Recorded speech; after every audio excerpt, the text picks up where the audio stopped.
Welcome to Game Day Battle, where Cleveland sports news meets biased and outspoken opinion. Here with most of the Game Day crew and another huge show. DST. Hey, what's up? How's it going, man? You're a salty dog tonight. I've been better. Rough fantasy weekend. I watched my whole world crumble to some garbage team. So I'm not even rocking any sports gear this whole week. I'm on sports hiatus. So the rebellious nature has now turned against your love of this world, I am sports. a pissy man right now. Well, but your boy Aaron Rodgers took. Oh wait, no, I'm sorry. Oh yeah, it's awesome. Concussion. Oh, my head hurts. Come on. Strap it on there. Get out there and go to work. It's the playoffs, Aaron Rodgers. Play through the concussion. That's right. You play through it, man. Love it. Anyway, though, do we get a fantasy factor today or not? I mean, is this... Yeah, it's the short version. The short, sweet, explicit version. All right, I'm looking forward to it, I think. Awesome. Ramon, how's it going, man? You, I know, rocking the clubs as usual. Yeah. You've been doing quite a bit more lately, I think, club-wise, yeah. A lot more, every Saturday. The last 3 weeks I've been at Anatomy. Week before our Fortress. We got New Year's coming up. Trying to stay busy. Yeah. So if you don't grind, you don't shine. That's right. That's right. So as always, Badcat DJ. BadCatDJ.com. You can catch me where I'll be at that week, and on Twitter, the real DJ Felix. Tweet me. And they follow you. Follow back. Yeah, right? I follow back. Excellent. Well, Brett is doing some work with the Lake Erie Monsters. Wow, I got myself that time. Man. We talked about it for the show too, and I did it anyway. But Lake Erie Monsters, and so he's not going to be here tonight. So Brett, look forward to having you back next week. Miss you. And absolutely. But we've got a lot in store for tonight. First off, there's the Browns. Not so happy this last weekend. I mean, a tough game. Lost it in the way that we've lost so many of the games this season. And I know I'm not at all happy with the way the team was playing or anything. I think we're averaging like 11 points a game with Delhomme behind center. Oh, it's horrible. Oh, is that bad in the NFL? Oh, yeah. But our defense is holding them to 3 points. Oh no, I'm sorry, that's not the case either. So we got a lot to talk about there, and then the Cavs. I'm just completely there's a lot I want to bitch about with the Cavs. So we got that. Our boy Cliff Lee turning some money down. Yeah. Turning the Yankees down. That always makes me happy. So going back to Philly. Going back, yeah. Don't you look like an idiot though? If you go back somewhere to give you the boot for nobody. We'll save it. We'll save it for the time. that's what we have the battle. But I'm feeling you, man. So I feel you. I'm with you. So a lot in store, but let's just get things rolling with the Browns. The end of the game, the score wasn't so bad, but we all watched that game. I was kind of disgusted most of the way through that game, and it was the Buffalo Bills, and not that they're a slouch team like maybe they would have been the last few years, but they're not a good team either. And I think we are a better team than them, and that did not show in the game. It didn't show in the final score. So I don't know. What do you guys think? First take of the game. Well, I don't know, man. I definitely thought we were going to be able to handle Buffalo. I wasn't expecting a score fest. Like I said, the Browns are averaging nothing when Jake Delhomme's back there. Every time he has the ball, I'm a nervous wreck. I just looking at him like, oh, everything is just disgusting. And then watching him go over to the coaches and try to justify himself. Oh, and you see the offensive coordinator just like, yeah, I got to work with Jake Delhomme for the rest of the season. Colt McCoy, please come back. Let's see some 30-point games. I'm going to show you what happened. This is what happened. They couldn't hold on to this. 38 fumbles. It's like a record or something. For the year? I don't know. It was just that game. It seemed like it was 38 fumbles. One drive, I think we fumbled 4 times. Yeah, Hills in one drive. Cannot hold on to that football. Cribs, some double reverse we tried to do. You know what? There. Oh, God. It was just horrible. Well, you know what? We have harshed them a lot, the coaching staff, for not going with the crazy, fun plays. And that's an example of why they're probably afraid to, because stuff like that happens. But I'd rather have that kind of stuff happen and have the crazy plays than not have the fun stuff, because that seems to work for us. Hold on to the football. It's really, really a small, important part of the game, but it's just a very, very important part of the game. Yeah, and this is not a functioning offense. It really isn't. It's not. Just because you can run the ball good some weeks, and other weeks you can look kind of good through the air. That doesn't mean that you're a functioning offense. And when a defense can just target one thing and shut you down, absolutely. If they target one thing, you should be able to pick up and just run with whatever else they're pulling away from.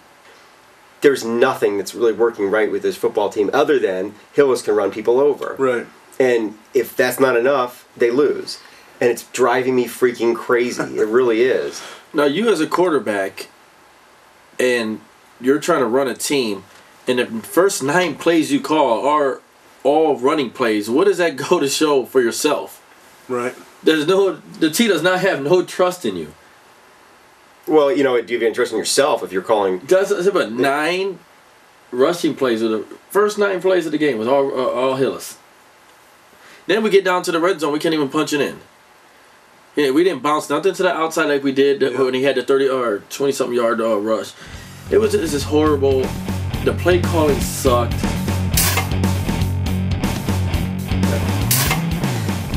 All right, it's time, everybody. We got Cincinnati coming up this week, and it could go any way. I mean, it's a division team. It's a rival. It's a team. So it's time, man. Final score. What do you think, Dale? I think it's going to be a cold game. And it'll probably be a low-scoring affair. I'm not too impressed by Cincy's offense. I'm not too impressed by the Browns' offense. I think Jake Delhomme probably going to start again this weekend. But unless they, pull that quarterback, I think I'm going to have to count the Brownies out. I'm just not convinced that they could even pull it off even against the lowly Bengals. So I'm going to give it Bengals 16. Brownies 10. All right. I don't know. What did you say? I can't see it. I said. Nice. Mr. Torres. I'm going with the Browns. All right. I think Colt's going to get the start. He actually took some snaps this week. So I think they're going to get him 21-16.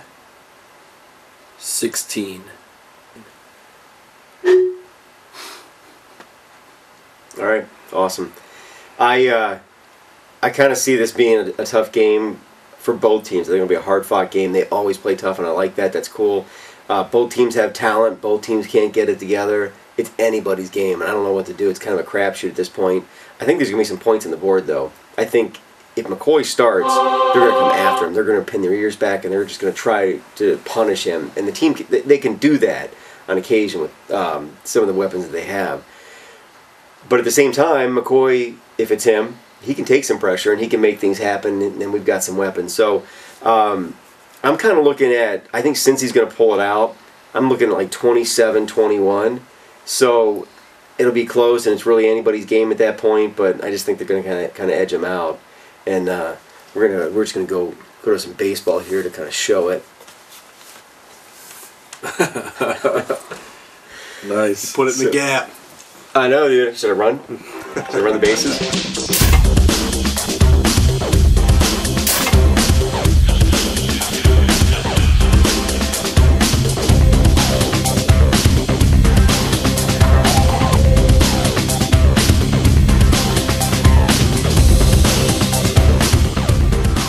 I want to welcome everybody to another edition to Ramon's Rumor Mill, where we break down all the hottest rumors that's going around in all sports. I'm going to start off in Denver, but somebody by the name of Carmelo Anthony, who's driving the NBA crazy right now. Teams are trying to get at him. Hey, hot player right now. The dude's showing why every team should chase after him. Now, there's been rumors coming out saying he only wants to go to New York, sign and trade. Even if they don't trade him, that he's going to go to New York. Now he's denying that. He said he hasn't met with nobody, hasn't said anything. If it was up to me, hey, I wouldn't believe it. There's stuff that comes out. There's a reason why it gets out to everybody. Hey, not my call, but I don't believe it works one bit. Now in the NFL, this name's been coming out a lot. Bill Cowher. A lot of teams are after him. You talk about 3 or 4 different teams right now. They don't even got coaches. They got interim. So right now, that name is the hottest thing buzzing around in the league. Hey, Cleveland should be even thrown in there. They're going to toss Mangini out like last week's trash that he is. Now, Denver, Dallas, Minnesota all need coaches. That's the man, Super Bowl winning champ. Hey, what can I say? Dude knows what he's talking about. Now I'm going to head over to the NBA where we're going to bring it home to Cleveland, where the Cavs are looking to blow up that roster. Losers 8 straight. Dude, they can't do nothing right. Byron Scott need to put that uniform back on. Maybe get him back out there. Well, there's rumors going around that we're going to trade JJ, Antoine, Parker.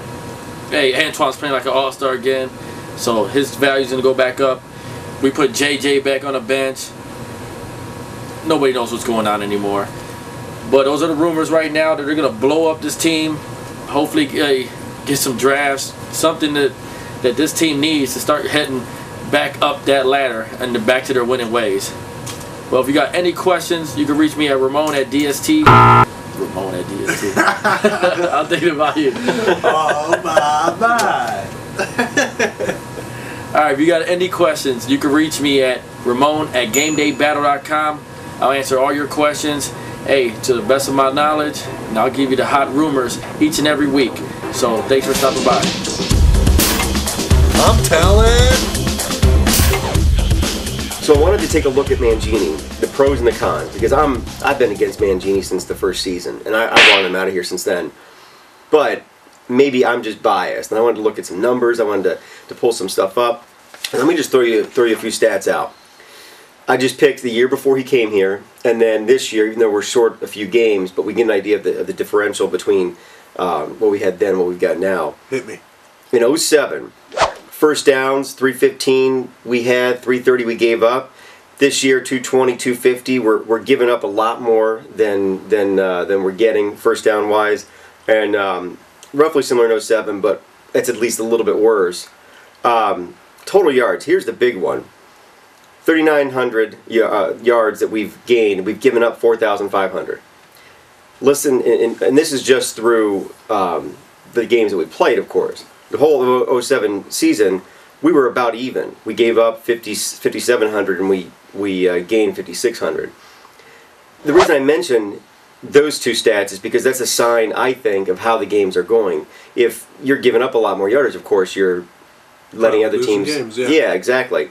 So I think they're two important stats. And of course, for every first down you get is a new 4 to work with. Mm-hmm. So I think it's significant to note that you cannot say we're better now in that department as far as stopping teams and moving the ball. We're not better now.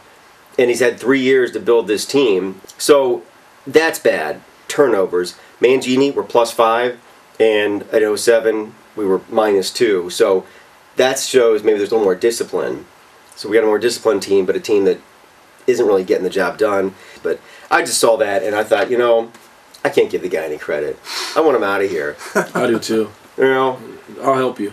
I think as a coach, you know, you get pretty much 3 years to prove yourself. Your first year you come in, you know, you take a look at what you have, you reevaluate. The second year in, maybe halfway through, you know, you install your system, and then, you know, you got a year in with everybody, you have some camaraderie, and then the second year you really try to enlist your system, and then your draft picks, and then the third year, that's when you can see if you're heading in the right direction or not. And it's basically what they're going to have to ask themselves. If they think that if we're getting good personnel, if we're moving in the right direction, and I kind of think that we are.